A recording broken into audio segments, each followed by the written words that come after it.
That's before I do anything deeper, go into trauma. The heart has to be opened, and that takes some tricks, some forgiveness and invocation, but it works most of the time, and that's a big change in people's life.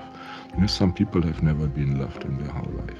And don't do any psychic work unless you have grounded, you've protected your energy, and you've connected with the divine, because ain't nothing gonna work.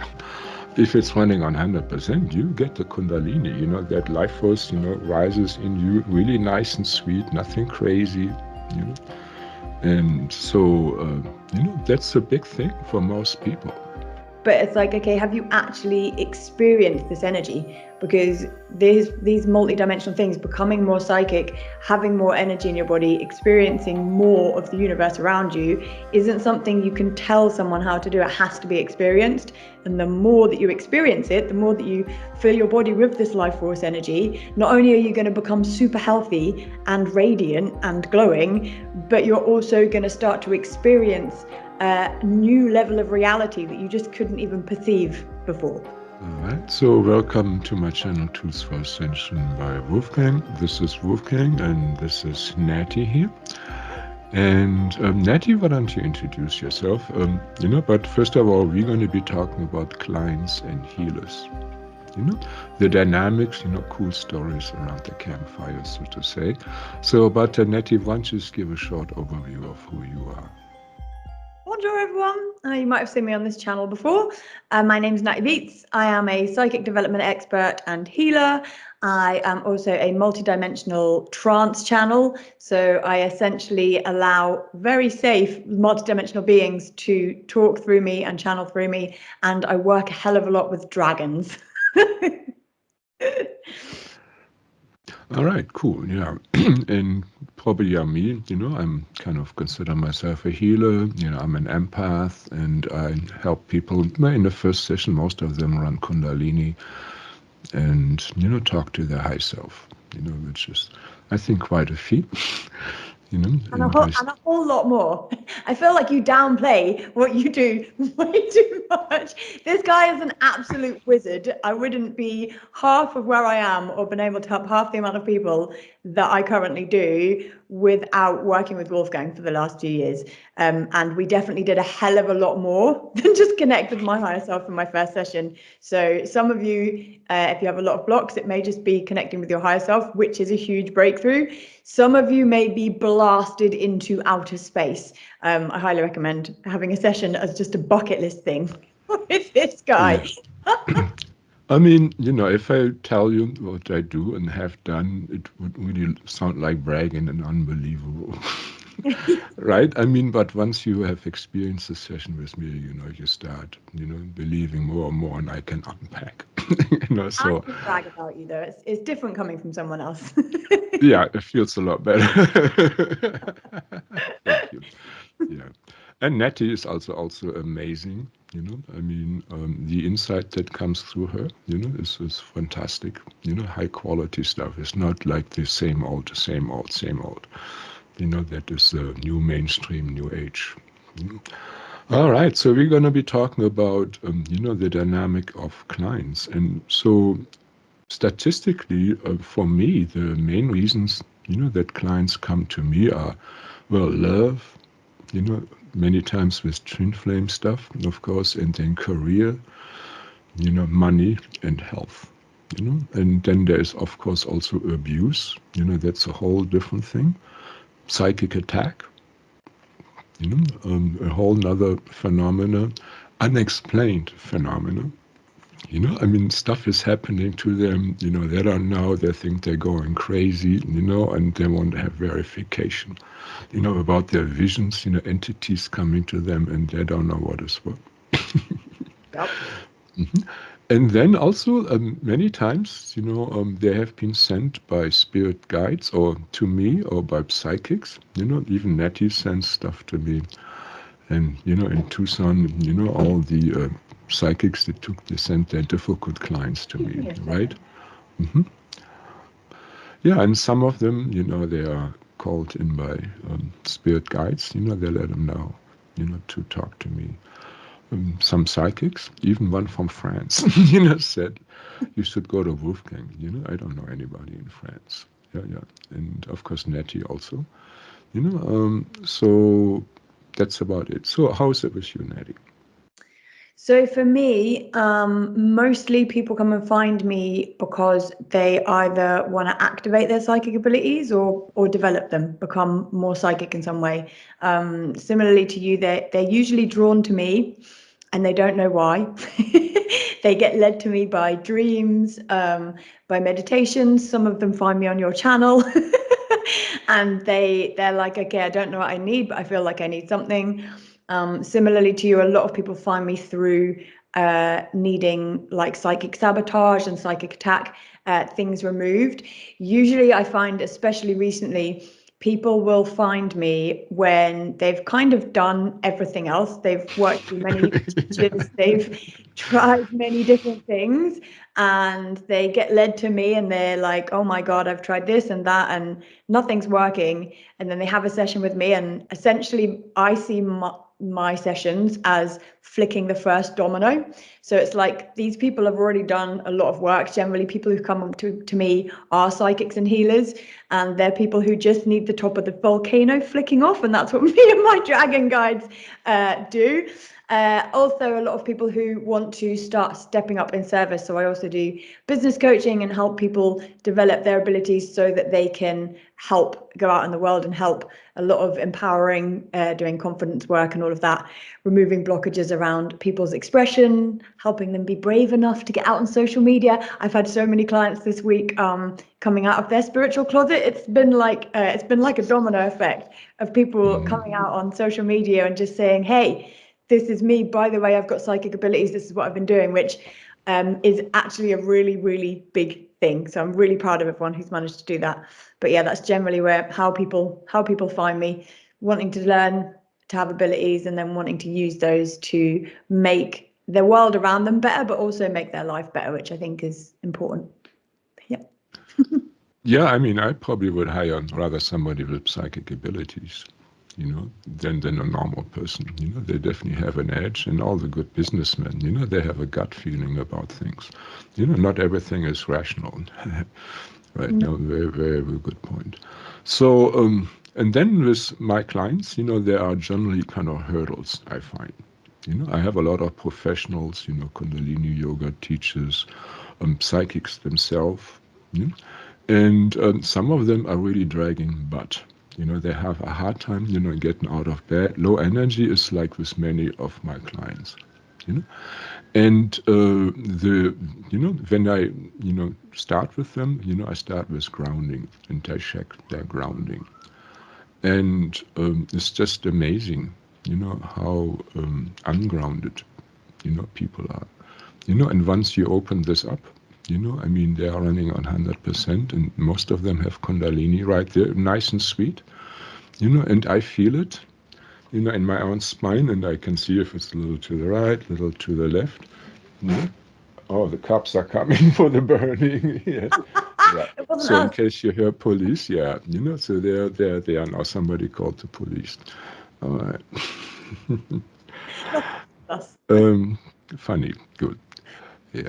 So, Kundalini coming, and then I can also feel, that crown chakra. And we open this up, introduce the Milky Way galaxy. That's how I call it. And it's all done with love. So there's generally a heart opening there. So, that's before I do anything deeper, go into trauma.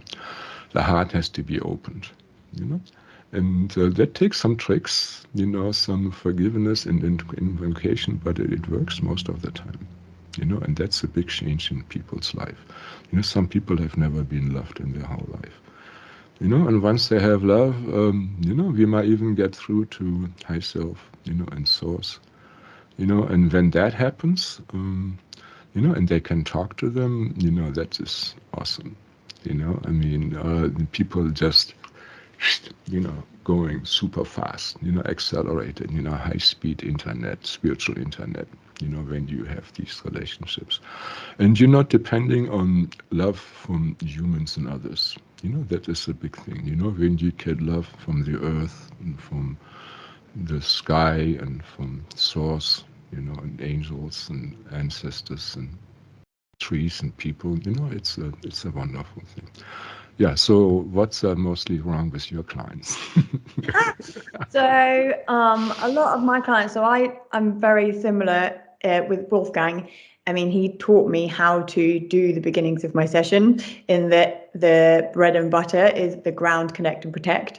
I have that everywhere. I put it in my book. I drum it into all of my clients. I'm like, don't do any psychic work unless you have grounded, you've protected your energy, and you've connected with the divine, because ain't nothing going to work.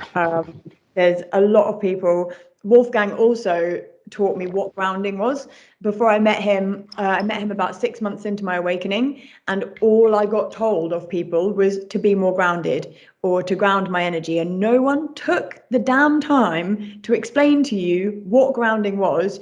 And Wolfgang explained it as your spiritual sewage system. And it's like, if you've got blocks in your lower chakras and your feet and your legs that are blocking your energy from connecting with the earth, it's like a toilet that won't flush, right? So when Wolfgang comes along and gets you to breathe through your lower chakras and all the tools and techniques that we both use to open that up, suddenly the toilet can flush. All the stagnant energy goes into earth so that she can transmute it, just like trees transmute the air that we breathe, brings it back in its light, and it literally transforms you like almost instantly. And this clears your channel, because if you think about having a backed up toilet, that's essentially your psychic channel right there. So you're not going to connect. Right. And the thing is, the kicker is, when the root chakra is on 100%, and I can feel it, I mean, I know exactly, where you're running on what chakra and so on, If it's running on 100%, you get the kundalini, that life force, rises in you really nice and sweet, nothing crazy, And so, that's a big thing for most people. Yeah. I've known people and they lived their whole life in the ashram, they never had these experiences, because they're just doing the same thing all the time. They never look anywhere else. Yep. Yeah, so Spiritual practices, I think a lot of people reading a million books thinking it's going to make them psychic with that, and not one of them has ever had an actual psychic experience. So what both me and Wolfgang do is put you through an energetic experience, right? So when people, that's the difference, when people are going through all these different teachers and they're trying to learn all the things, they've read all the books, they've done all the courses, but it's like, okay, have you actually experienced this energy? Because these multidimensional things, becoming more psychic, having more energy in your body, experiencing more of the universe around you, isn't something you can tell someone how to do. It has to be experienced. And the more that you experience it, the more that you fill your body with this life force energy, not only are you going to become super healthy and radiant and glowing, but you're also going to start to experience a new level of reality that you just couldn't even perceive before. Literally.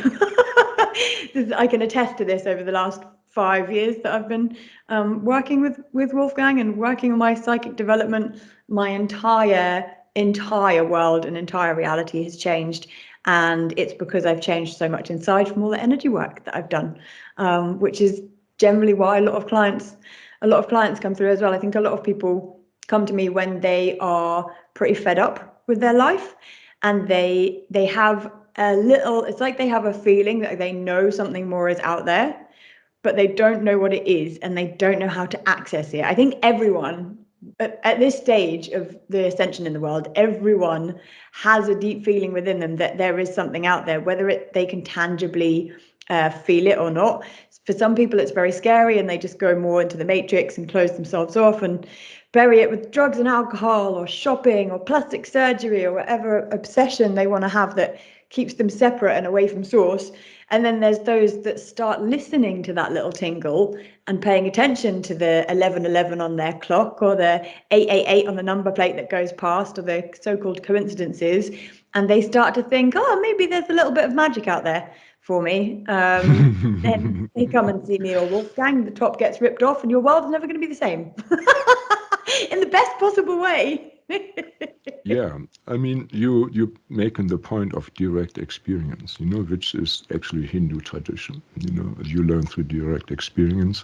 The other paths of jnana, of knowledge, being a scholar, basically, is like licking the honey jar from the outside. And I studied, I walked the way of Western philosophy. I studied philosophy on the university. I even studied perception psychology. I studied Hindu philosophy. I preach to the Lions Club, That right? all sounds like it would hurt my brain. So I mean, I understand philosophy, and I got sick and tired, of just here and blah blah blah blah. And so the real punch is, when you do the things right. When there is an experience, when when you project love, for instance, onto a rose or onto Tulsi or a lotus, or a lily, you project it and then the love comes back. When you experience this, forget about all the scholarship. The life is actually here, not in the head. Retreating into the head makes you cold and disconnected. You see the world through systems, through a skeleton, of a concept. But when you live through the heart, you feel the world in your body, the softness, the sweetness, the disharmony, and you just much more sensitive on so many more channels. Being in the head is a limitation. And having your crown chakra open, I mean, you're even more expanded. Perceiving a whole nother frequency range. And then being grounded, your body is like jacked up to the top. And so you are running more like a higher capacity, than just normal people. For yogis, they say, normal humans are sleepwalking, like doing the same, conditioned soul. They're just conditioned to do something like a program, they're going through life. From the wedding, anything is kind of programmed. That's how you're supposed to live and do. So anyhow, big thing also, I think, for all my beginning clients is ghosts. Yep. Even healers, it doesn't matter. Yogis, they all have ghosts attached to them. Most of them do. It's very rare that somebody doesn't have ghosts attached. Whether it's hitchhikers, or karmics, karmic, ones, your granny, ex-lovers from other lifetime enemies. So, do you have any experiences with this kind of? Yeah, so I also get a lot of clients that have sort of ghost and spirit issues coming on, usually that they're being attacked by ghosts and spirits in some ways. There's a lot of people that are very naturally psychic who will pick up a lot of spirit rescues, so spirits that literally jump on them. Supermarket is one of the hot spots for this, guys. Always put your energy protection on when you go in a supermarket. You're essentially walking into a huge container that is filled with metal tins that have come from all over the world. Metal holds energy very well. So Water too. good way for spirits to hop about the place. And if you add to that you have a load of other humans going into supermarkets, making them really busy, again, spirits can just hop off and hop onto you. And if you're someone who has a particularly bright light or you're particularly empathic, the spirits generally aren't trying to cause you any harm. They just want to go home, and they are jumping into you because they're like, oh, this is a bright light, they might be able to ascend us. So most of the experiences I've had with spirits, I've had a lot of quote unquote bad or scary experiences, but that was all part of my journey of realizing that spirit ascension and psychopomp, which is like clearing spirits from big land masses and buildings and stuff, is a very important part of my journey. And when I was fearful of this or not really taking it on board, that's when I used to get a lot of kind of spirit attacks. I'm saying spirit attacks because when it's happening, it feels like they're attacking you. And you might it usually happens for me between sleep and awake, kind of like sleep paralysis. But also when I've been fully awake in bed and I've had everything from my face being grabbed to scratching on the headboard, to knocking on the walls, to things falling off. And it's absolutely terrified me. But that was because I wasn't just saying, okay, this is the spirit, sitting up in bed, calling in my angels and helping them ascend, which is what I do now. Generally, most spirits don't mess with me now, but you do get the odd one. You have to remember as well that not only do they want to go home, so they have to make themselves known, they need to do it in such a way that you go, fuck, I think this is a ghost. The easiest way to do this is to scare you like they do in the horror movies so that your human brain makes that connection, right? Something falls off a wall, shit, it's a haunted house. Oh, maybe there's a ghost. But they also, you need to take into account that they're also human. Some of them have been stuck for a long time. Some of them might be a bit dark and some of them might be a bit bored. They just like to fuck with you. Some of them, I've been absolutely terrorized before, and I don't get scared anymore. I just sit up in bed, eyes wide open, right, you lot, you're going home. And I'll call in the ascension. Yeah, right. And we send them up. Yeah, I mean, like 2 days ago, I had to go to the hospital and there was traffic jam. I was hanging around at the hospital. It was horrible there. And then I was wiped out. I had to take a bath and do all kinds of hocus pocus. And then the next day, it came to me. I just picked up ghosts. I had 12 ghosts on me. Oh my goodness. I felt like an old man, I could barely walk, my back was hurting, I was grumpy, my heart was closed. And then you're on a lower vibration, with all those old people in you, and there were actually 2 that committed suicide, by the way, so that doesn't make you feel better either, having them overlay to you. So yeah, the creepy thing, I'm not afraid of ghosts. I've processed hitmen. Well, there are people, I've done hitmen, all kinds of stuff, assassins, really hard ass, black magicians, black magicians, that's what takes some more, to get rid of them and trained people. But, they're mess up with a lot of people, a lot of people diagnosed as schizophrenic, they're just hearing ghosts. And sometimes, their ancestors were slavers, and so those old slave ghosts, they just harass them left and right. Yep. I had one client said, after the first session, there's these voices in my head that cried all the time. They stopped crying. She tried everything, everything, and nobody looked there for that, and that's one of the first things I look for. Because most of the world believes that these things don't exist, which is fucking ridiculous. Yeah. Unless you clear those things, you can run as much energy as you want. If there's a ghost siphoning your energy, you may only get in 30 to 40%.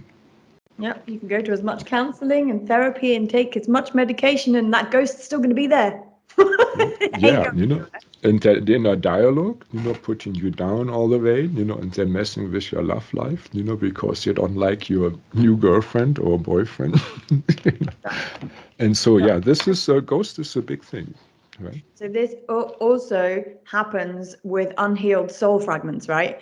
Because there's a lot of crossover. There could be ghosts messing with you from past lives, but also particularly when it just popped into my head when you said about being put down.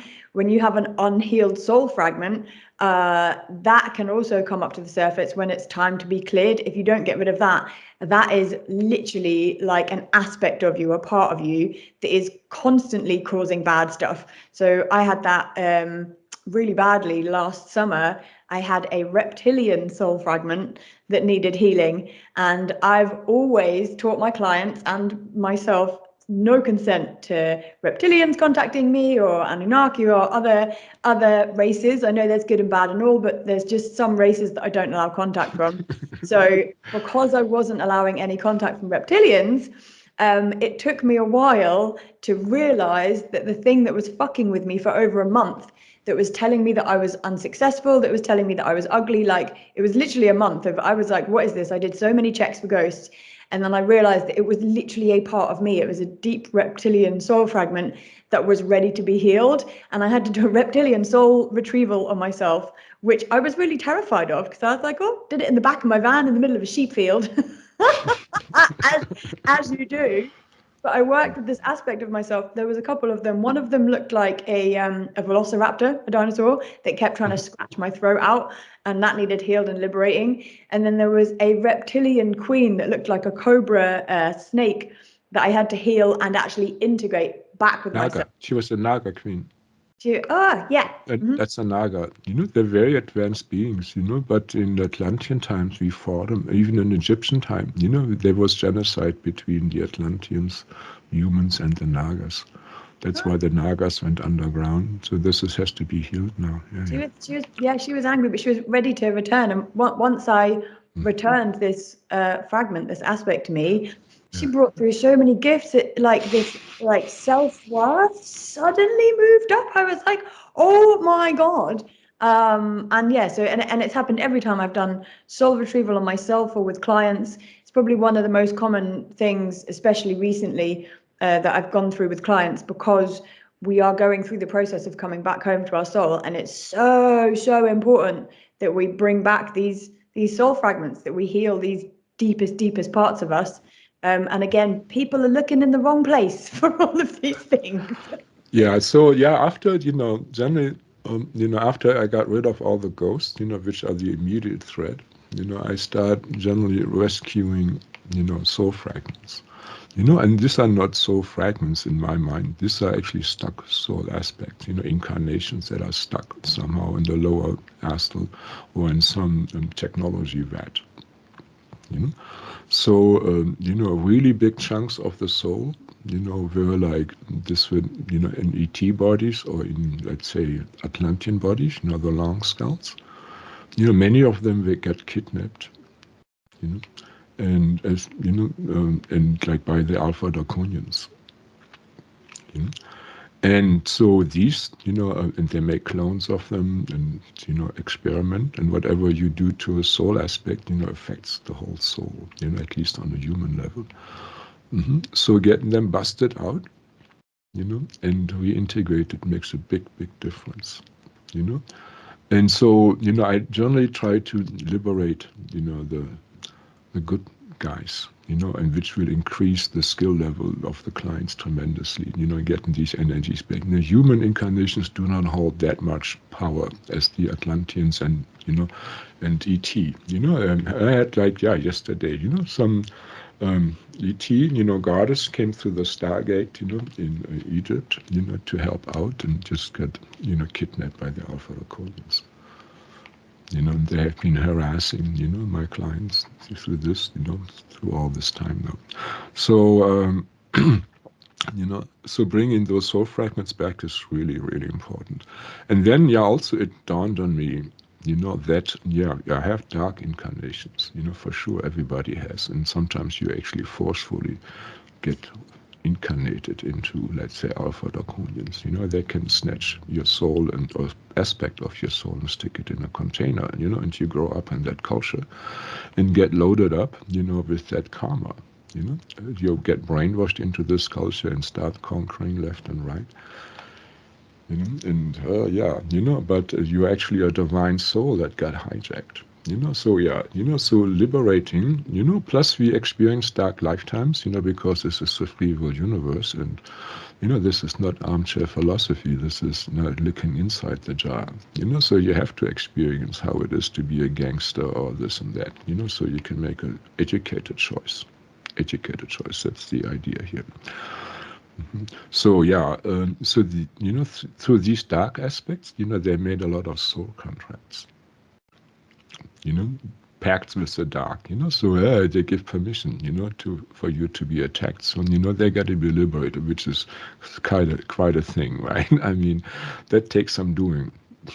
Yeah, that was my first session with you. We dealt with a soul contract with the Anunnaki, that you had to see what had happened, and they gave me my psychic power, so that I could bend time, which is an ability that's developed in me a lot, and I use it for a lot of different things, and now activate it and teach it within others.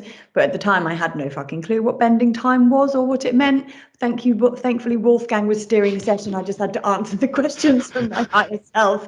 But I did a contract with the Anunnaki, I gave them permission. I later found out that this was part of the illegal light worker experiment that happened in ancient Egypt that my guides channeled through about, where essentially these group of Anunnaki beings would promise humans psychic power and essentially a boost in their energy, but they would make them sign a contract like, here, we're going to give you all this energy. We just want to be able to take like 10%. You don't mind if we just, you know, you're not going to miss this. We're just going to plug you and take this energy, essentially turning us into battery farms like the movie The Matrix. You could just imagine that. So these attachments and these plugs stay in place through incarnations. And many of my clients have come to me and been plugged in the exact same period of time from the Anunnaki through the illegal lightworker experiments. And this isn't exclusive to Egypt or the Anunnaki. This is generally how we get plugged by things. But they generally offer you this big shiny thing over here. Don't look at the small print. Here's your signature and you're plugged for all eternity. I'm going to feed on your energy. That's generally what happens. And that's what we help clear, right? Yeah, no, the thing with his contracts, you know, so, you know, I'm not the guy cleaning this kind of stuff. I don't use my tapasya or, you know, good karma for that, you know, and that is grace of source. So, you know, so for instance, I found that the archangels, they don't do everything, you know, they're like, you know, and when we ask, you know, contracts. You know, so yeah, you can do one thing, you know, you can go and figure out the contacts and point out, you know, where they overstepped, you know, like, you know, taking candy from a baby, so to say, you know, and, but now this is where the dragons come in, you know, ultraviolet dragons, the violet dragons, those guys, you know, where the angels shy away, they're like, and it is done, you know, they don't care, you know, about this red tape, legalese red tape. They're not bound by it. Yes. About them being, Wolfgang did an interview with the dragons through me. I was trance channeling them, and the dragons said that they were ethereal beings, and that they could move outside of time and space in the way that other beings couldn't, and that because they were older, more ancient, and existed more outside of time and space, they weren't restricted by the same contracts and covenants that a lot of other guides do. And they said that there's no hierarchy with aspects of source. There's no hierarchy with different beings. They're all just different and work in different ways. But dragons can often be useful in going in the in-between spaces that other light beings can't. That's why we love them so much. Yeah. I mean, that's not unconditional love, though, but it's good enough. Actually, the dragons, they could help the archangels out. Well, I point that out, you know. I mean, archangels have dragon aspects. I have one in my oracle deck. I have Archangel Michael is in dragon form. I've had Archangel Gabriel come through in dragon form before. So there's a lot of angels that you can, if you want to work with angels, for example, you've already built up a relationship with them and you find something that you can't clear, try calling in their dragon aspect or calling them in dragon form. And it's just a bit more of an expansive energy to work with, which is cool. Yeah. So yeah, we went really onto the far and woo side. Let's just go a little bit more down to the reality. So, so you know, so there is this aspect, you know, of liberating, you know, soul aspects, you know, and what's the soul retrieval in shamanism? You know, I mean, well, shamanism is kind of one aspect of of what we are doing, you know, so that is in a way a limitation, I would say. So, but I find, you know, then the next thing is the living place. You know, are you living at an ex-battleground, or was this natives that got slaughtered? You know, I mean, in Australia, you know, it's not Native Americans, it's the locals. You know, so there was a lot of slaughtering going on. You know, where white men live nowadays. You know, and those guys are pissed. Yep. And they're, you know, create a lot of havoc. You know, and just a bad mood. You know, and so sometimes even the client was incarnated in those tribes, and is there to liberate them. You know, so I've liberated so many tribes, you know, with hundreds of people in there. So, you know, so I have a lot of friends on the other side, I have to say, you know. And so whenever, you know, something like that happens, like a massacre, you know, there are also dark portals there, you know, which have to be cleared, you know, otherwise there is dark energy leaking into the property. You know, so this is like, you know, definitely a part of my routine sweep. Do you do stuff like this too? I mean, yeah, you like in Spain, you're cleaning whole cathedrals. You know, I saw this picture and like, With me, you know, in my client sessions, it's not something I necessarily check on, unless it comes through, like something comes through channeled. But myself, when I'm traveling, yes, every time. I mean, I had to make a video about psychic attack and travel just this week because I stupidly forgot to do what I usually do and psychically reach out to the place that I'm going to and check whether I need to clear any past lives, karma, ghosts, attachments, anything like that before I arrived. And I arrived in Spain, and oh my God, everything that could possibly go wrong went wrong. I finally got to the apartment, got bitten by a mosquito. My whole head, it's finally gone down now. My entire side of my head swelled up. It was 2 in the morning in a foreign country. I didn't know the emergency services. I'm miles away from anywhere. And I was freaking out. And then thankfully it went down. I took a lot of antihistamines and I messaged Wolfgang and he said, clear psychic sabotage. And I was like, oh yeah, I didn't do that. And I went in and yeah, found a dark entity that was fucking with me because of something in a past life. And since I've cleared it, my holiday's been absolutely amazing. It's crazy how much we forget to do these things. Wolfgang doesn't seem to forget. I forget to do these things. yeah, I And get hit too sometimes, you know. I mean, as a, you know, in our position, we have to be like Carlos Castaneda, you know, those books, you know, Don Juan says, you know, you have to be an impeccable warrior.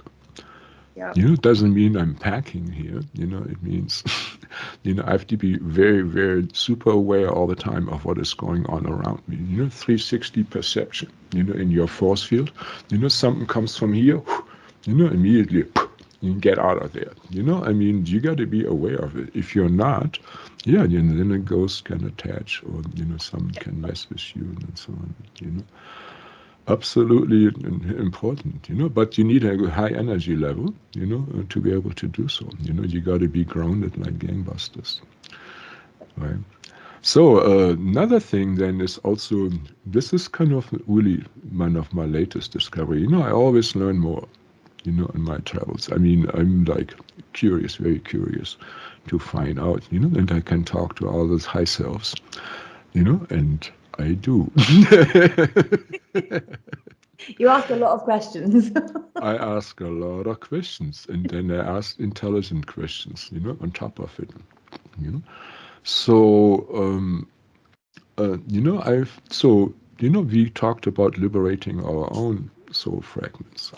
You know, in many traditions, you know, the ancestors are worshipped. You know, they're considered as a very important part of life and spirituality, you know, like in Asia, etc. So, you know, so for one client, you know, I asked, so of, let's say, of all your ancestors, let's call those 100%, how many are supporting you, you know, and 10%, and how many are not supporting you, you know, working against your dharma, you know, your divine purpose for this lifetime, 90%, you know. So this person has incarnated into a dark bloodline, you know, to transmute it into light, you know, which is a tough job. You know, it's really a tough job, you know, but they're very high beings, you know, that do that. Because, you know, these bloodlines are very highly intelligent, you know, and psychic, you know, so they don't want to waste that. So, yeah, so I had never done this before, but, you know, I've dealt like with huge numbers of people before, and ghosts and stuff like this. So I had them all straightened out. You know, it's like, take him to the courts, you know, Lord Jesus, preach to them, you know, straighten them out, you know, show them what's up, show them the timelines, you know, how they're getting entangled and so on. Well, after that, you know, 75%, you know, were supportive, you know, 25% neutral. Nobody was fighting him anymore, you know, so these things make a difference. Yeah, they do. You know, Yeah. but I mean, this is completely new. That at least on my horizon. I have I mean, working that way before. yeah, I mean, this is the cool adventure, I think, when, that, I mean, Natty and me, we're constantly discovering new stuff, right?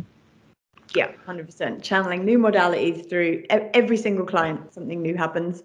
I'm like, oh, didn't know that was possible. Didn't know we could do that. Should we try? Oh, it worked. How do you feel? Great, let's go. Yeah. I mean, for instance, grounding, I'm grounding nowadays into the cosmic grid. Not just into Gaia, and you know. I have a dragon that has come through, an emperor dragon, mother dragon called Suso, and she has started coming through maybe over the last year in client sessions when I'm channeling the beginning of my session, doing the usual grow your roots into the ground. She'll come through and I'll ask for our cosmic root system to be upgraded. So it's not just the root system into Earth, it's like the multi-dimensional root system. And yeah, that seems to be, she usually comes through in sessions where we're going to be stretching a lot further psychically. So it's like we need the big, the big guns of grounding coming in. Yeah. Yeah, so who's doing all the work? That is the question, right? Not me. Yeah, right. I mean, that's kind of would be false ego, I mean, but it would also be stupid, I mean, I say that, but it is becoming increasingly more challenging to hold space for the things that channel through me when I'm channeling. Like my frequency bandwidth is constantly being stretched, and in order to be able to hold those frequencies in my body so that these multidimensional beings can essentially merge with me, I have to go through a hell of a lot of work with psychic purging and my own stuff coming up.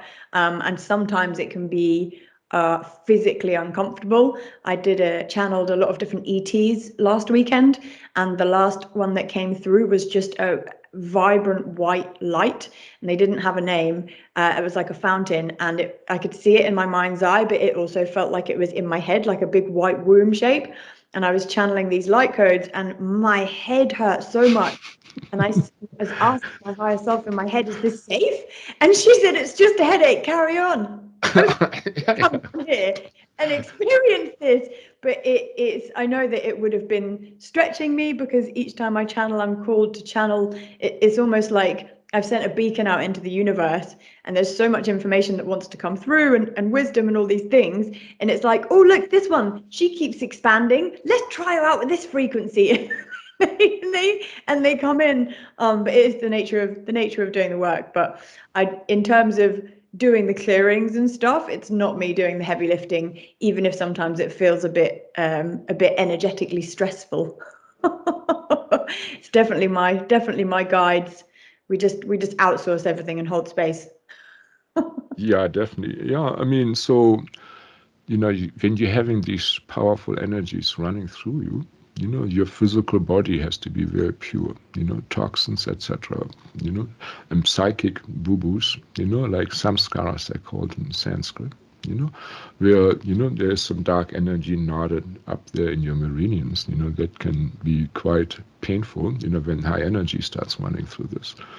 So that's why, I like the yogic systems. There's a system where you systematically relax your body through Hatha yoga and then soup it up to Kundalini yoga, and learn how to do your chakras.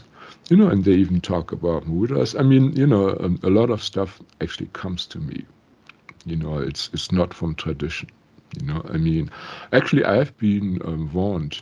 I have gotten something from tradition. Very respectable sampradaya.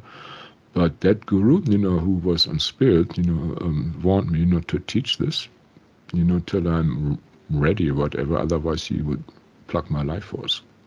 So yeah. I mean, I'm like, really, dude, you know, you gotta threaten me like that.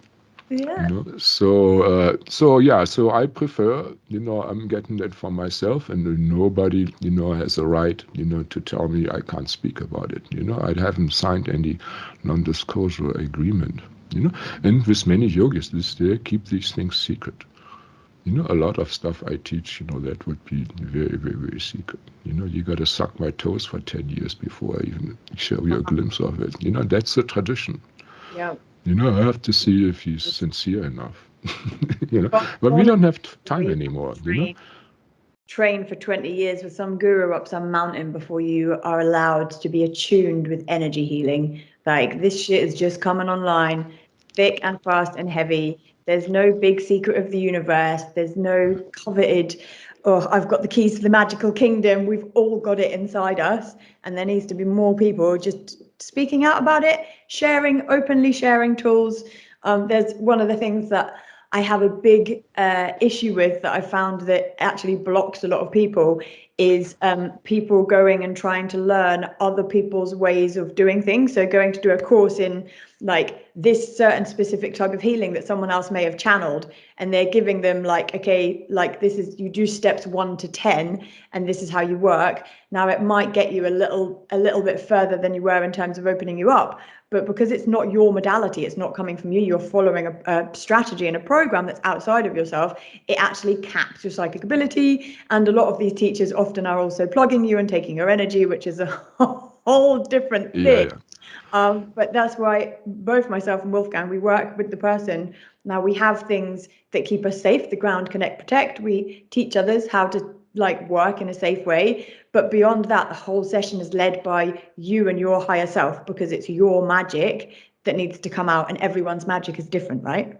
Yeah. I mean, for instance, somebody comes to me, I want to learn about shamanism. So first of all, I have to get them to ground and be able to talk to their high self. And we're souping up the brain so they can have visions, and clear curses and stuff like this. So but when they can see, well, then we just call in the best shaman past life that person had, that person, can relate to, not too abstract, and then, they show up, and then, let's give us a sample healing, So what do? First of all, what's your specialty? You do herbs, do you landscapes, do you people, do you do one at a time, whole groups at a time, just give them a test drive. And so then, have him do a healing, maybe on the person itself, or on a sample person, and then I have the client, look, for where the energy comes from. So what is he doing? Is he pushing energy in there? Is he getting them? Where is this getting them from? From the ancestors, from the sun, from the earth, from the trees, and all kinds of different styles, are there. And so they learn really fast. It's not just you reading about it, you're seeing it, you're feeling it, and you have done it before, and then I have them talk to each other, and question, and then even maybe step into the body, step in and out of the body, so they can use this presence, when they do their next healing. It's cool stuff, I think, And the same thing for priestesses is, Atlantis is always cool. I mean, where do they get the energy from? Some are go really cosmic, taking from star system, and some just more local from the earth and crystal grids and so on. So you have a lot of experience with this too, right?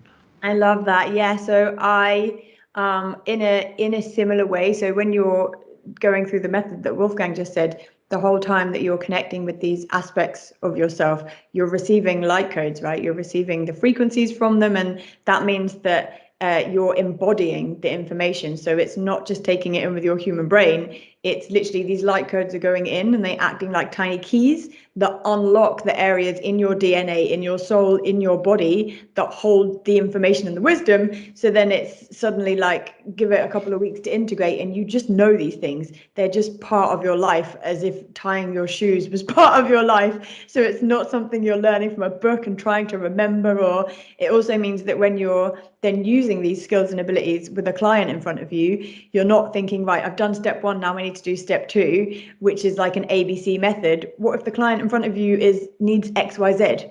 Oh, sorry, I can't go off my script. How the fuck are you going to help them if there's too many people out there that do this, but when it's something that's embodied, it's second nature, it's intuitive, it's psychic, It's yeah. So I do very similar, but I do a lot of channeling the light codes. So if someone, for example, I do often do these 30-minute reading and activations where I will do a reading where I'll tap in for the client to aspects of their soul or tell them about gifts and skills and abilities.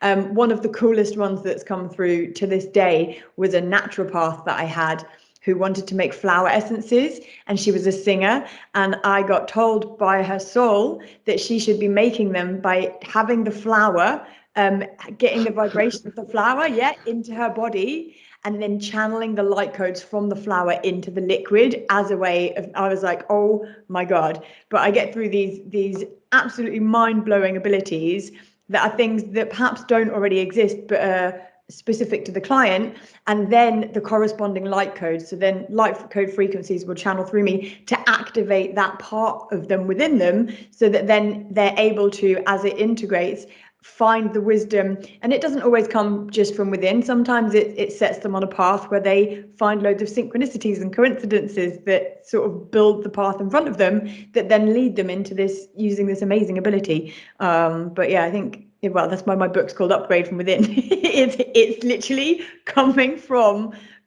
within you. It's just finding the right way to unlock the right doors within your soul, pretty much. What's behind door number 1? Let's find out.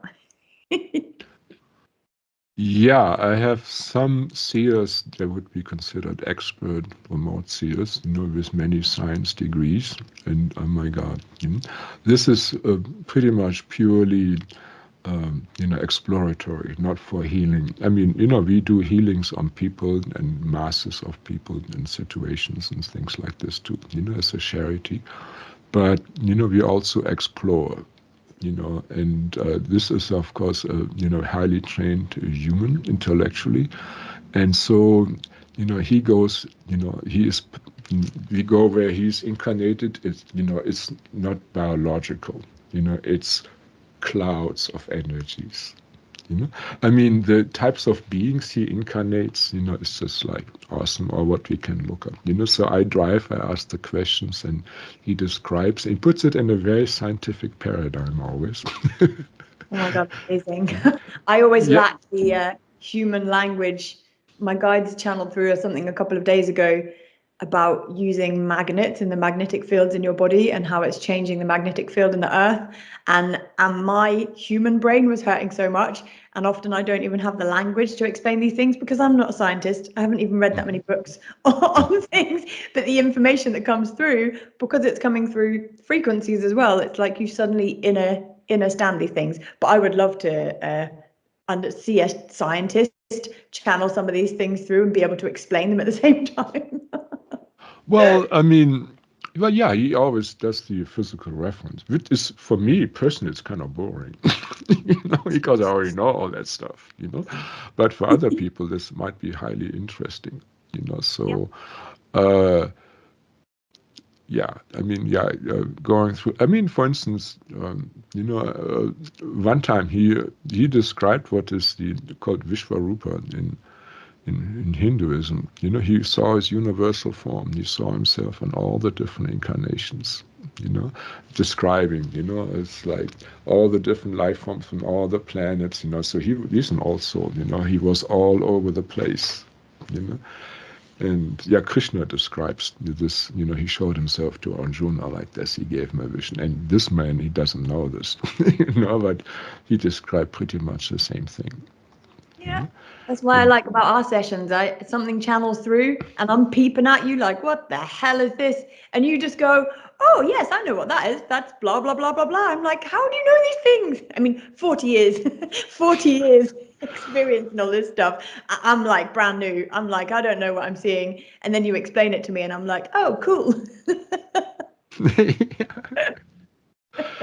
Yeah, I mean, it keeps expanding. It keeps expanding. This is, I think, what ascension is. That the concept of what you are, is expanding of what the world is. You start seeing more and more bigger perspectives. Not just human or not just egocentric. You start seeing more and more, and be able to run more and more light through you, right? Yeah. Yeah, so yeah, I you know, as an empath, you know, I feel those things.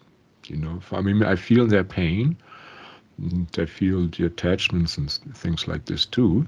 But then when they start grounding and when the heaven energies flows into them, you know, and when the heart opens and when they meet their loved ones and this and that, this is always awesome. I mean, you know, I go through a smorgasbord of beautiful, heavenly emotion and physical sensation.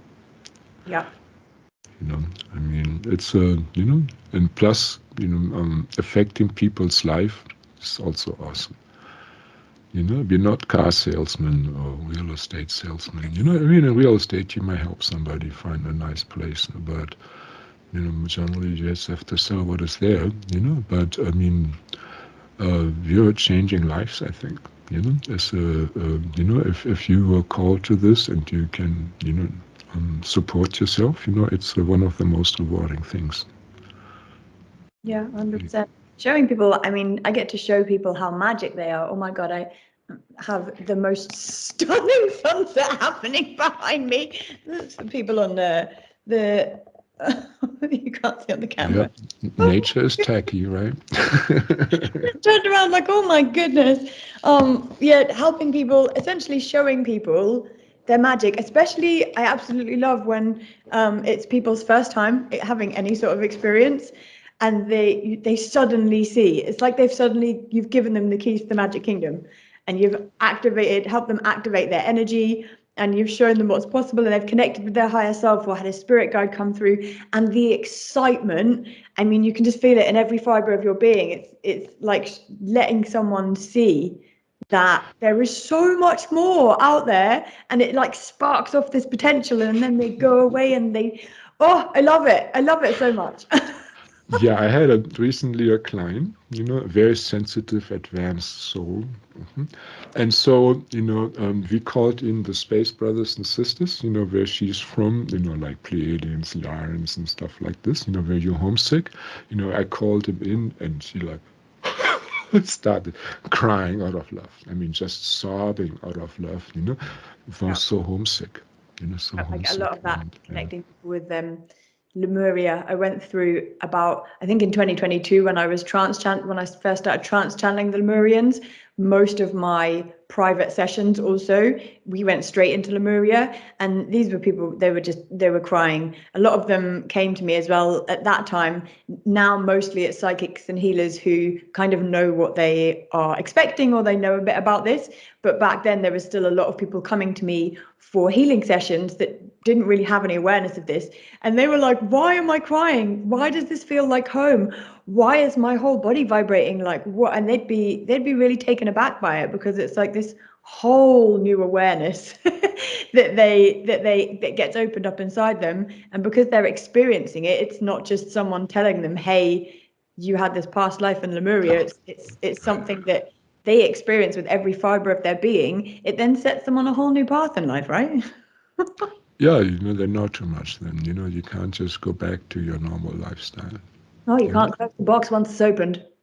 Right. You know, once you know this kind of thing, you know, you know, you lose the taste for the inferior pleasures. You know, that's um let's see, trapped aspect, bad ancestors. Oh, the energies. Yeah, I mean, another. You know, this is more bread and butter. You know, so you know, I show people how to access source love. You know, with most people that works. You know, then I show them different ways, you know, how to send this. And then also, you know, first thing, inner child. You know, and so many kids never been loved, you know, because they didn't have parents, you know, that were balanced, or the parents were stressed out. The parents never had love. And so you have those light beings, you know, that grew up without love. And then when they start sending the source love onto the inner kids, you know, they start born many times too. Yeah. You know, I mean, it's a very beautiful thing, you know, when they start connecting and they start seeing hope, you know, and when they start grounding their inner child, and, you know, and then they change themselves, and then they can talk with the inner child and find out, well, you never really paid much attention to her or him. They're just sitting around the corner, bored and depressed, no playing, they're all stuck up, in dryness. They don't even have music on, or never dance, they never go outside, Yeah. And then those people are very depressed, and so that's, I think a big thing, to connect with your own different aspects. 100%. Inner child work is so neglected. I actually had a client last week that we ended up doing most of the session. It was the first session for a while that I'd done mostly inner child work, and just the difference in this person from the beginning to the end of the session. I forgot how important it was, and how much, it really does change you, and it brings back fun and curiosity in your life, which are, if you can be able to have laughter, fun, and curiosity, like that is the secret to life, literally right there. If you can keep a sense of humor and be curious about all things, even the bad stuff. You get redirected, things go wrong, don't get pissed off, get curious, right? Invoke your inner child. But if your inner child's unhappy, then you're going to find it really, really hard to go with the flow and experience the magic in life and just have fun. More people need to laugh. Everyone needs to laugh more. I mean, you have to, there's no way of getting away from having to chop water and carry wood, right? Yeah. And but when your inner child is active, you have fun doing that. You still got to do it, but you may have a, wiggle your butt a little bit, or, bob your head, while you're doing it, and having a smile, and having, smile, smile, smile, smile, smile. Yeah. Big lesson, every client, first time, I have to, I mean, some, of course, they have watched my videos long enough, they smile already, but many of them don't smile. And then they wonder why they're not getting anywhere, in the love department. Yeah. Big thing, right? I mean, you're running into this too? 100%. Well, I mean, I learned it off you.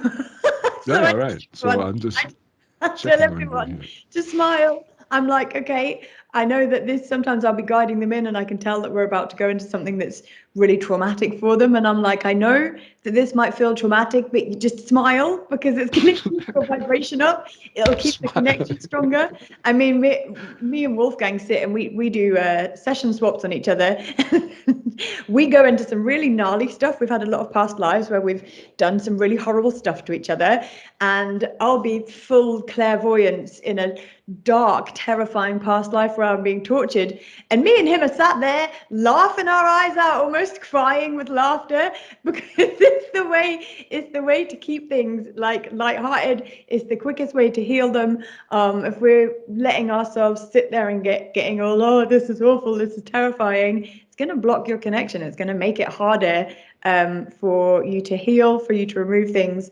And also, why would you choose to be miserable if you can choose to have a smile on your face, even if you need to force it a little bit? Like, if you're sad right now, just literally sit there and smile and just notice the energy shift in your body.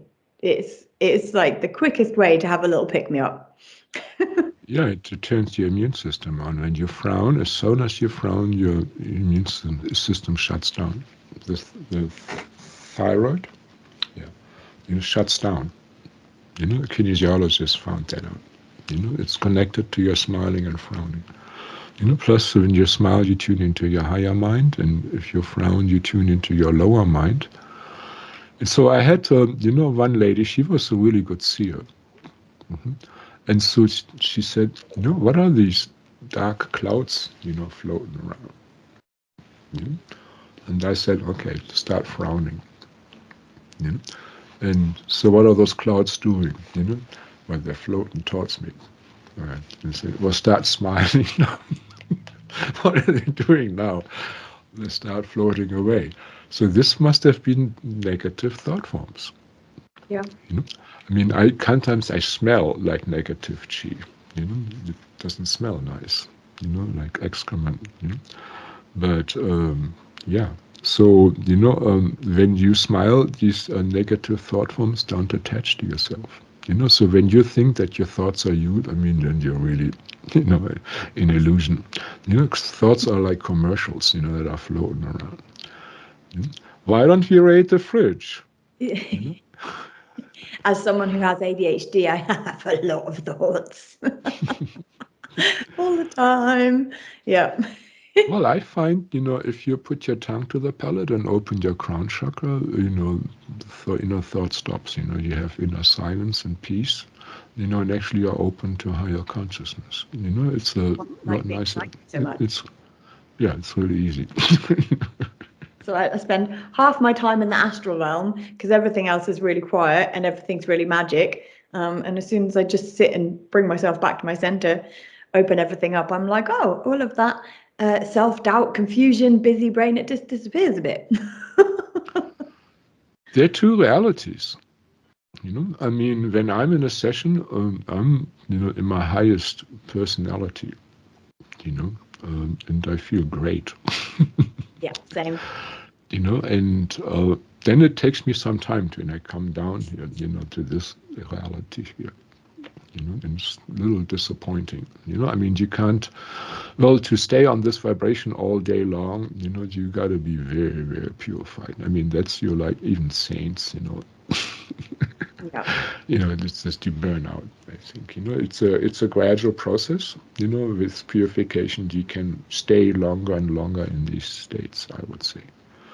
Mm-hmm. I find that when I travel over the last few years, I've been able to sustain this feeling of pretty much euphoria, like I'm just existing in this euphoric, happy, amazing state. The world around me is kind of changing at will. I'm manifesting at the drop of a hat. I'm like, this is amazing. And I used to think, oh, this is me now. I'm going to stay like this forever. And then you'd come crashing back to the 3D. I'd been bouncing between the two, but it's quite a calm down. Now I understand that I can't sustain that high vibrational reality. It definitely happens for longer periods of time now, as I move through my own development process and my own healing process. But at first, when it first started happening, when I first started traveling, it was really extreme how it played out. I would be driving in my van and I'd go one place and literally feel like I was a walking god. I was manifesting things at the drop of a hat. I was experiencing so much magic, feeling like I was on happy drugs. And then I would literally drive to the next place and everything would start going wrong. My van would break down. I'd get sick. There'd be like sensory overload. I'd be in a low vibe place. And then I'd literally drive to the next place and suddenly back in magic. I'm like, what the hell is going on? Bouncing from 5D to 3D. It's calmed down a little bit now. I think it was just my guides kind of teaching me the differences, and it also, a lot of it when you're coming back to the 3D, when you do this work, it's about anchoring the vibration back in, right? If we were existing always only in these high vibrational states, then how are we going to anchor it back in for the rest of the planet? Well, you know, you get the job done in a high vibrational state, you know, but that's having your motor, you know, running on full power, you know, like driving a race, you know. I mean, you know, you don't maintain that, you know, it's not necessary, it's not needed, you know, to be, you know, when you, again, you know, carry water and chop wood, you know, it's not needed, you know, it's but, and okay, so we're talking about the land, you know. So every valley is, you know, you could say is probably, or every mountain is also, you know, inhabited by a different consciousness, you know, a local spirit, which is a conglomerate, I would say, of an overshadowing entities, you know, which is contributed then, you know, by the humans and whatever else is there. You know, it's generally the humans that are out of balance. Yeah. And that's what you're feeling. So you may have good valleys and bad valleys. You know, you may have valleys where there was black magic done, where sacrifices were done, where battles were done, where there was a lot of cursing going on. You know? And then you have good ones, you know, where, you know, yeah, there are a lot of fairies happy and so on. There was respect, you know, and so on, you know. So it's, but traveling is a very risky thing, I consider myself. You know, I mean, if you're in a plane, I mean, most people are afraid of flying. You know, so that fear is stored in the plane. You know, so I would definitely, you know, after flying, you know, clear myself from all the vibes, from everybody that you had to rub elbows with. I'm living here in the countryside, so I'm not really personally set up really to go into those dense energies. My life on the road. Yeah, you are different. But when I'm public, I definitely always run a lot of light. And probably do more breath of fire, to keep it up. I think I've just built up so much because traveling is such a big part of what I'm here to do.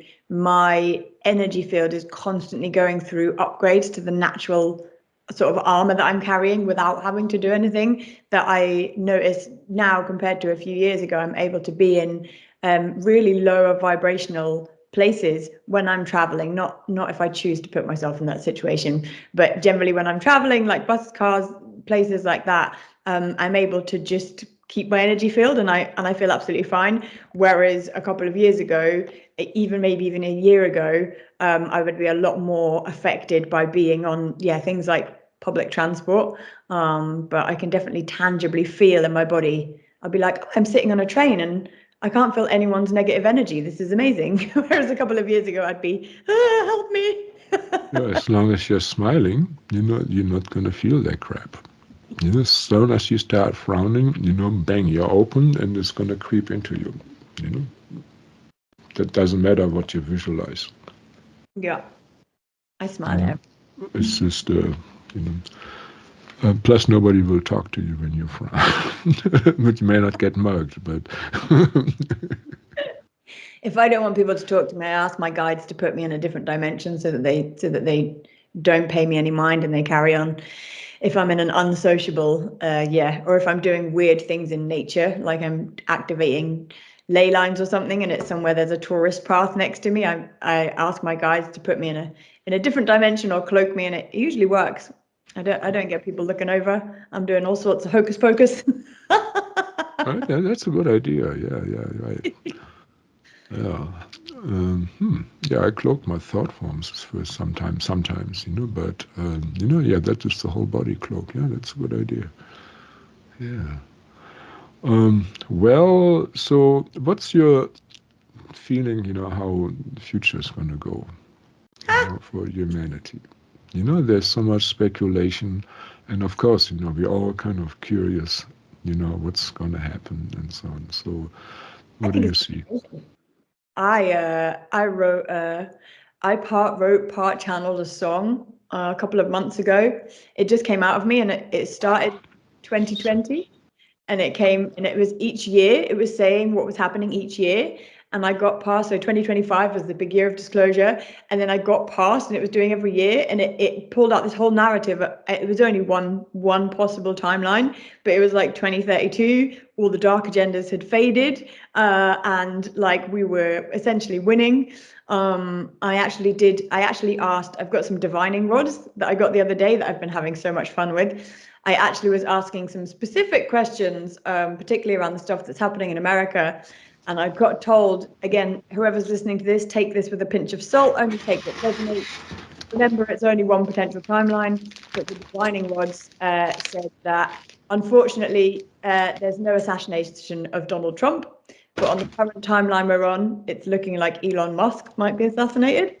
And it's looking like currently America is heading towards civil war, but that this can change. I got a big yes for this being able to change. And I was asking, can we change this just by meditating on a different future? And I got a big yes. So like genuinely, it's really important to rise up in the collective and do the protests and all of that. But please don't disregard if you're someone who, for whatever reason, cannot do that, you can make such an impact in going into the astral realms, in meditating, in focusing on a beautiful future, and then bringing this vibrational frequency into your body and embodying it, because that's how you're anchoring in the higher timelines of the future. This is a lot of the work that I do in my purple realm, my psychic activist group. We do a lot of stuff of essentially just anchoring in this new vibration, because the more people that hold this within our bodies, the more likely it is that these higher timelines are going to come through. But I don't think there's anything to worry about. I think the next few years are going to be spicy in terms of people who don't have access to their higher self and source and stuff might living in a lot of fear because they're going to be looking at the narratives of the media and what's happening in the 3D, which isn't going to be fun. There's already a lot of evil stuff happening in the world, but those of you that are able to continually connect and check in with your heart, you will feel safe. You'll know that it's safe. You'll know that everything has to break apart before it gets rebuilt. My Arcturians gave me the analogy back in 2021 when I was asking about the future, and they showed me a grey pavement, like a sidewalk, and it gets smashed with a hammer. Everyone's going to be noticing there's a big fucking crack in the pavement.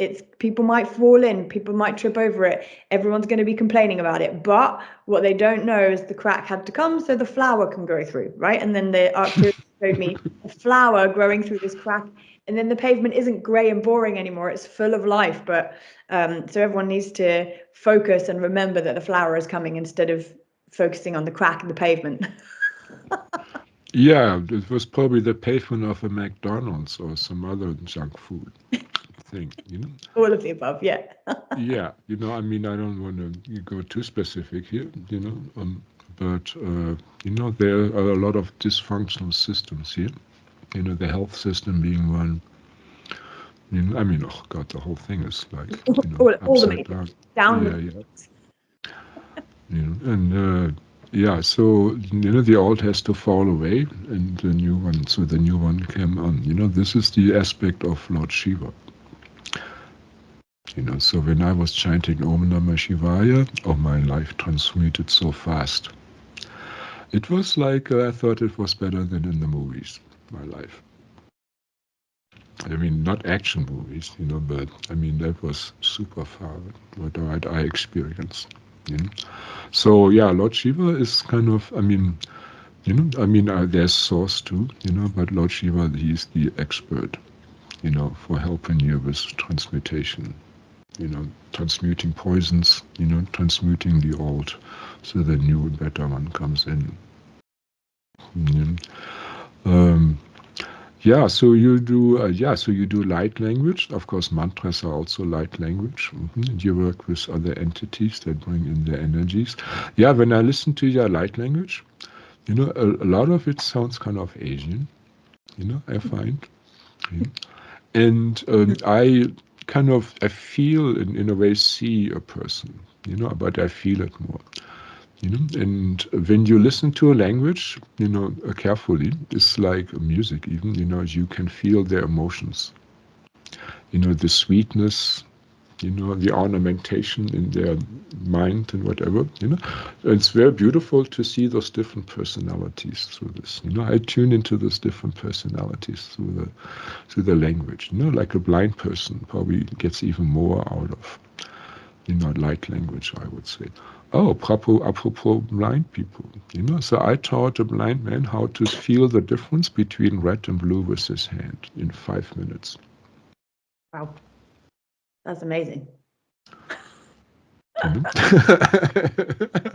That's cool. It just popped in. Oh, you're blind. Okay. Do you want to see the difference between colors? Yeah. Okay. So first I asked him, okay, stretch out your hand. Then I run some chi into his hand. Can you feel that? He said, oh yeah. Okay. So then I had a red piece of paper, put your hand over it. You see how that feels? I have him going a little up and down. So he feels the resistance. You feel that? Okay. Now I put the blue paper under this. Do you feel that? Feel how that's different? Then we just tested, back and forth, with trickery. Had a lot of people watching. Yeah, he got it every time right. That's amazing. I mean, it's just showing, pointing out, what to look for. Yeah. I mean, you probably can sense a tree too, as a blind person. Pretty sure you can. You don't need echolocation, You can feel things, and you use your body.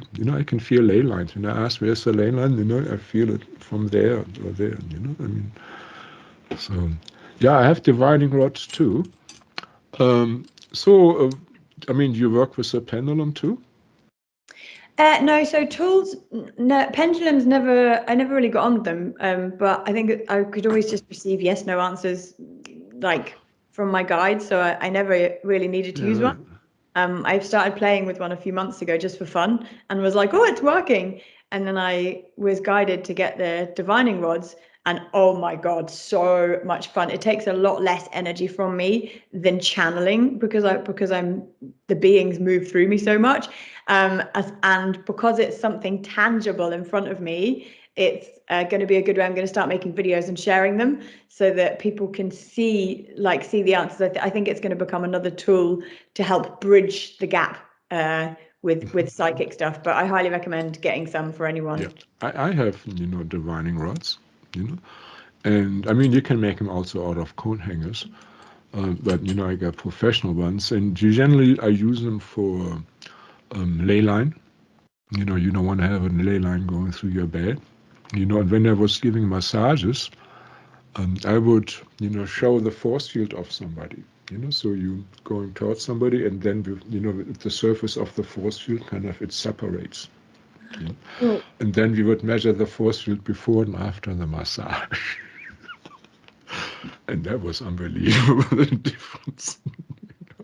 That's cool. I've only used them for yes and no answers. Yeah. No, so this is, how I use it.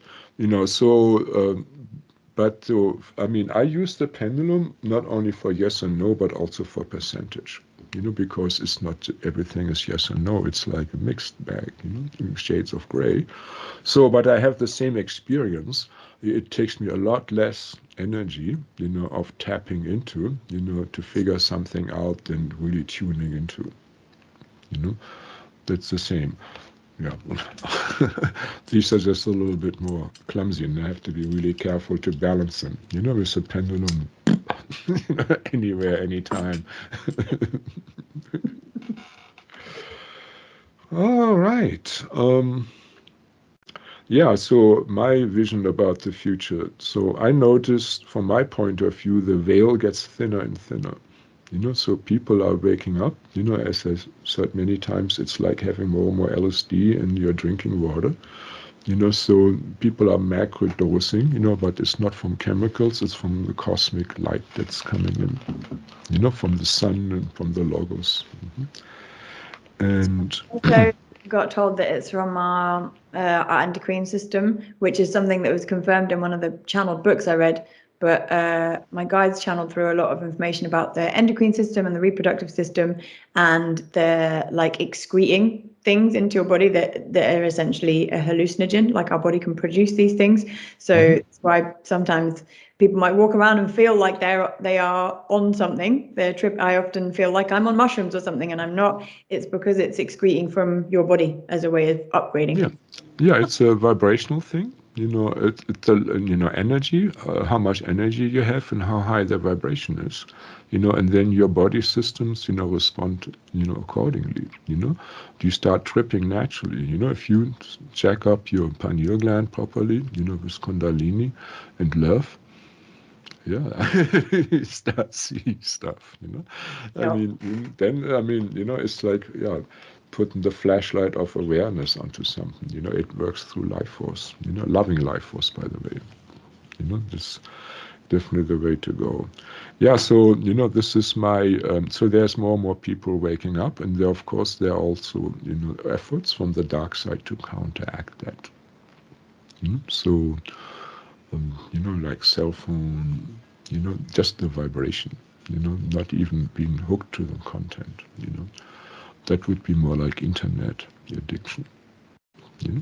And so in a way, the internet is a tool for liberation, to get information and to connect with people. This is already a Star Trek future, that we can do this basically for free. I mean, it's awesome. Otherwise a call to Spain from America, this would have been just a phone call. This would have been very, very expensive. Yeah. And now it's free. We have free music. I had to pay $20, to get an LP. I mean, now anything you want, you can just dish out, But there is, you got to be careful that you don't get overstimulated. So those shorts, I mean, they're very, very addictive. You know, you see like a small fraction of the highlight of somebody's life, so to say. You know, somebody escaping, you know, a near-death experience. You know, tire just barely misses, and you know, deer jumping through this and that. I mean, like awesome stuff.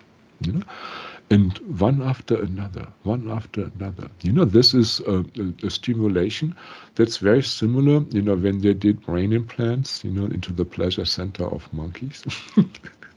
And then that kind of Morse thing, you know, to turn it on. I think within the first minute they hit it 30 times, you know. They had like 30 quick orgasms in their brain. Of course, that stuff wears out, you know, as the chemicals wear out and whatever, you know.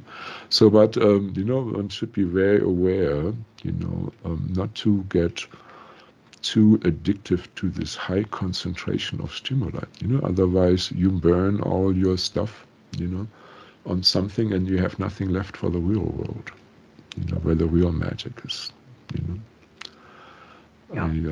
You know, so you know, there might be a splitting of in consciousness of people, you know, that got more and more lost in a fake world.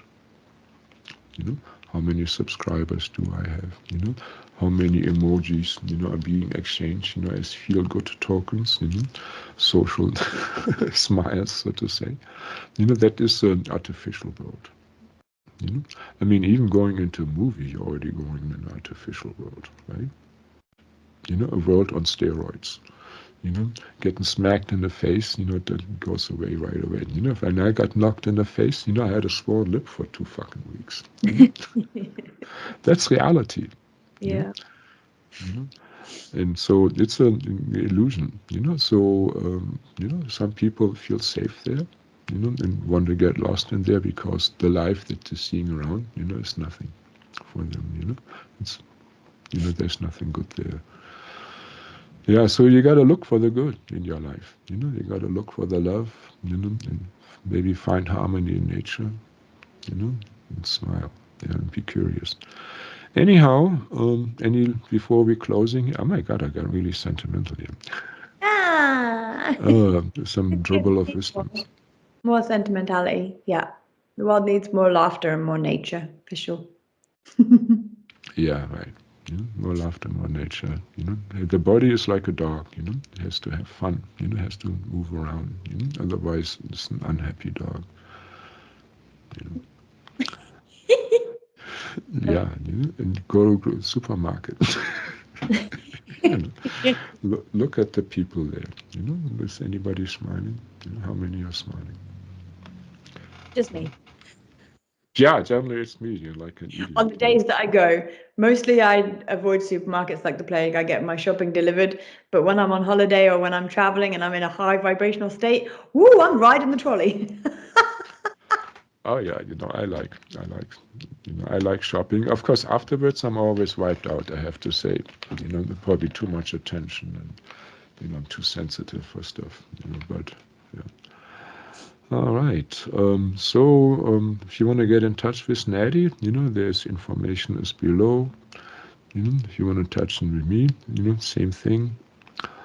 And well, what are your plans? You know, for the near future for you. Just carrying on channeling whatever the universe wants me to channel. I've just finished my second book, The Dragon Tablets Part 1 or Book 1. I have my channeled oracle deck now, which is literally right here. So hopefully these are going to be getting published. I'm looking for a publisher at the moment. I'm giving it a little break before I start channeling my third book. And other than that, just continuing to channel through all of these courses that I bring through. I generally get a little inkling and channel, and I'm writing a lot of articles as well. So just putting out all of the stuff that comes to mind, giving people as many useful psychic tools in the easiest way possible. I try and simplify things as much as possible to make them accessible, and that's it. And other than that, just doing more traveling. That's Yeah, it. That's what I travel. yeah, I channel. That's it. yeah, right. Yeah, yeah. For me, yeah, I like my one-on-one sessions. You know, the most. You know, there's this stuff you can't do in a workshop or in a shotgun meditation. You know, I mean, I love that the most. There's something I don't want to give up. You know? Why I send my people to you. My strengths and the things that I most love is trance channeling through. And the most insane things come through usually when I'm working with a group of people because of the combined energy, and a lot of the stuff that I bring through is like specific dragons want to bring through, I don't know, a specific course on connecting with ley lines or whatever. One-to-one sessions I love, but they take so much energy out of me. Oh yeah. It's a lot more different. So yeah, I send a lot of people to Wolfgang for one-to-one stuff, because you're all jacked up. You can handle like so many sessions in a week. I would die if I did that many. I did. Yeah. I mean, yesterday we checked, with Kirsty, you know her, right? And how much of my life force, potential I have access to, my potential life force. She said 98%. Yeah. I mean, I'm 71 years old. What happens when you work on the magic stuff? Everyone can access this stuff. They just have to start doing the work. That's it. Yeah, the transformation of people, in one session, the phase in the beginning and then the phase at the end. I mean, it shows in the physical. Yeah. It's I would say it's always only 2 steps. It's more beautiful wherever they are. It improves. I always say they feel lighter. They generally come at the beginning of the session, they're all bogged down, and then by the end of the session, I ask how they feel. They every single time, lighter. I feel lighter. Mm-hmm. Yeah, sometimes they ask me, so how many sessions do I need? And they say it's kind of like a massage. Why do you initially go to massage? Because maybe your back hurts or your neck is out, or you have some problem with your knee or your leg. And so, you come to me with a problem, but then you get a whole tune-up, and getting a massage, you don't have to have a problem to benefit from a massage. I mean, you can get a massage every day, and you will feel really great. I mean, of course, if you have a massage therapist that sucks your energy out, that's different. Yeah.